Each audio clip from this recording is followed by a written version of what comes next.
All right, we're going to continue this conversation. We welcome back to the show Indiana Senator Mr. Jim Banks, who was a member of the Senate Armed Services Committee and has a considerable body of knowledge about this entire story. First of all, Senator Banks, welcome, sir. I'm expecting, as you may have heard, the discussion with the ladies a few moments ago, or the riff. I believe the planning is going on right now, ironically, on the ride over to Beijing and in Beijing. And I think Mr. Trump's going to strike immediately at the conclusion of his meetings with Xi. There's nothing Xi can do about it. There's nothing Xi's going to try to do about it. And we're going to put the finishing touches on this whole story. What do you think, Senator? I wouldn't at all be surprised. I mean, China has so much to lose in this regard, and so many reasons to come to the table and try to bring the Iranians to a deal that accomplishes the end goal mission of what President Trump is trying to accomplish. No nuclear weapon ever for the Iranians, because we know that they will train that weapon on the United States, on Israel and our allies if they ever get it. It's in China's best interest to help us craft that kind of a deal. But I think President Trump is ready to go. Secretary of War Hegseth is the best Secretary of War, Secretary of Defense in the 10 years that I've been in Washington. These guys are serious. We're ready to go. We're not playing around. The Iranians know that.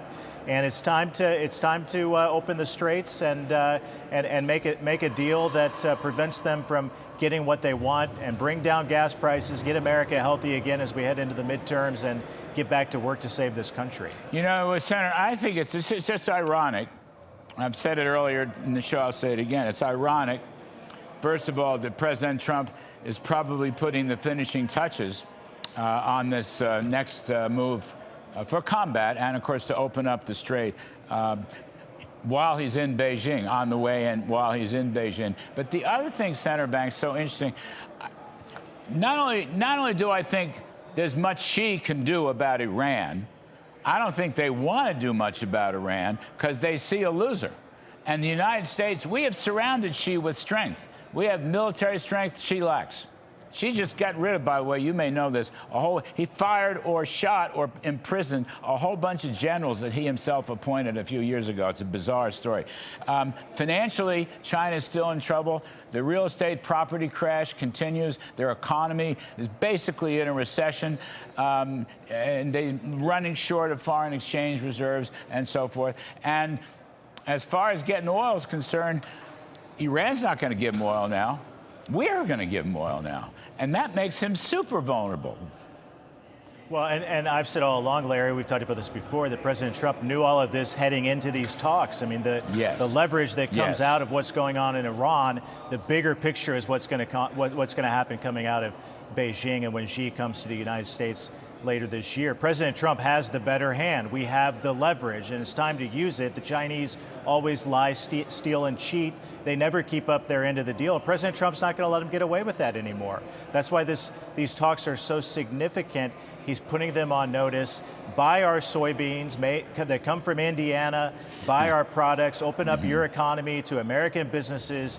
And then let's move on in a way that puts American interests first. That's what President Trump is all about. That's what he's going to do. That's why he's there.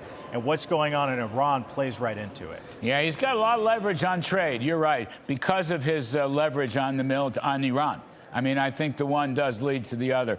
And I think China is on its back foot. China's in a position of weakness right now, as much weakness as they've had in 10 or 15 years. I'll say one thing. I talk a little politics with you, Senator Banks. The Democratic Party has uniformly opposed everything Mr. Trump is doing to prevent Iran from getting a nuclear bomb, with the exception of John Fetterman, Pennsylvania. The whole party is against it. And you know what else, Senator?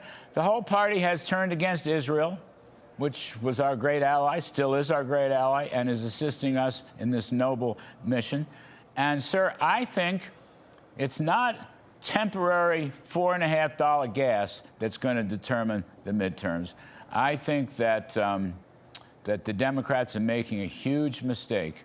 And when this Iran crushing destruction, when the dust clears, Trump's going to be a very popular president, and the Republicans are going to do very well in the midterm elections. This is a sleeper issue, Senator. The Democrats are making a huge, huge mistake. No doubt about it. And the more they nominate the most lunatic left-wing anti-American candidates like they're trying to do in Michigan and in other primaries around the state, the choice will be very clear. You either stand with President Trump and the America First policies that put America first, or you stand with these Democrats that put America last. That's what's on the ballot in November. And I agree with you. I'm bullish on keeping and growing majorities in the House and the Senate. We have a big opportunity to do that. You look around the country in these Senate races, we have the better candidates. We have the issues are on our side, and these Democrats are true anti-American lunatics in what they espouse. You're right. It doesn't matter if it's they've changed their tune. If President Trump is for something, they're against it. President Trump and Vice President Vance are focused on cleaning up fraud, waste, and abuse, so the Democrats are pro-fraud, waste, and abuse. It doesn't matter what the issue is, pick it. If President Trump is for it, Democrats are against it, even when it's in the best interest of our country. And that's why we're going to win big in November. Yeah, you know, this voter ID and closing the border and all these things, plus tax cuts in the economy. The economy is very strong, very resilient, and these oil prices will come down as the year moves ahead. Anyway, Senator Jim Banks of the great state of Indiana, thank you, sir. We appreciate it very much.